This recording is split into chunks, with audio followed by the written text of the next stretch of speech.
Jamaïque, soleil, détente et repos. Jean A. Vachon. Montego Bay, un mois en Jamaïque du 17 janvier au 12 février 2024. Pourquoi? Simplement pour fuir l'hiver et pour trouver une chaleur réconfortante. Nous laissons notre véhicule à Kirkland chez M. Leblanc, le père de notre Jean. Jean nous reconduit à l'hôtel Acton un soir avant le départ. Le lendemain, une navette nous amène à l'aéroport où nous dégustons un déjeuner copieux.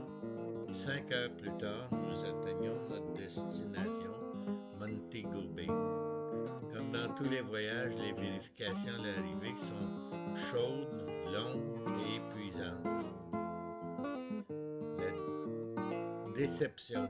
À notre arrivée au club Montego Bay, nous apprenons que notre appartement a été loué à quelqu'un d'autre.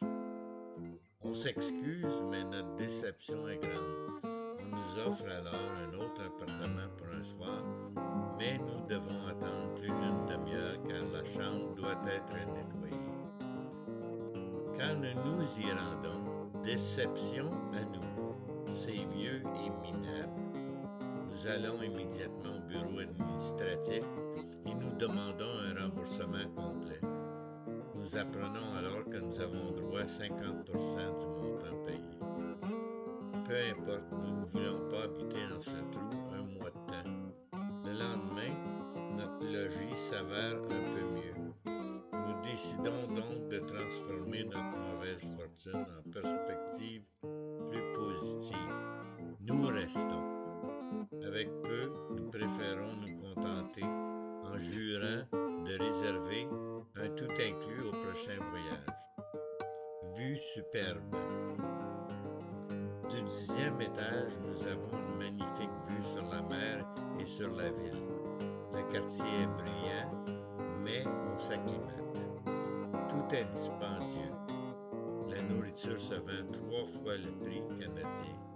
Les taxis pullulent et se disputent notre clientèle en préférant les paiements en argent américain. Indiquons que notre dollar vaut 10 fois plus que le dollar jamaïcain.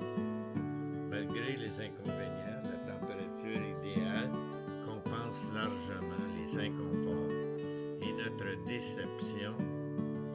En moyenne, la température quotidienne est de 30 degrés Celsius. L'eau de la mer est chaude et le soleil resplendissant. Même s'il faut payer pour accéder à la plage en face de notre bloc, nous découvrons des façons d'y accéder gratuitement.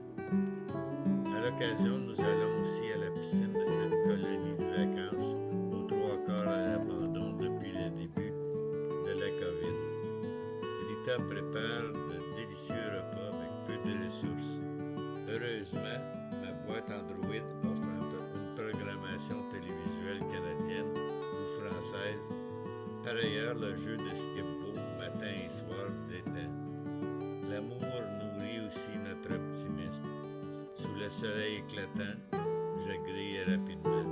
Après 2 semaines, notre voisine et ami Claude nous rejoint. Heureusement, son logis est acceptable.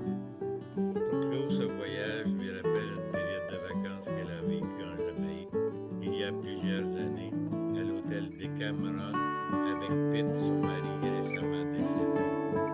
En sa compagnie, le voyage se poursuit dans l'amitié et le partage. Les jours se suivent dans une routine quotidienne invariable où nous cuisinons plus que nous fréquentons les restaurants. À tous les 3 jours, Andrea, une employée jamaïcaine, vient nettoyer notre chambre. Elle change aussi nos couvertures de lit et nous fournit des nécessités de toilette. Enfin, indiquons qu'en Jamaïque, nous sommes en droit de réclamer le privilège de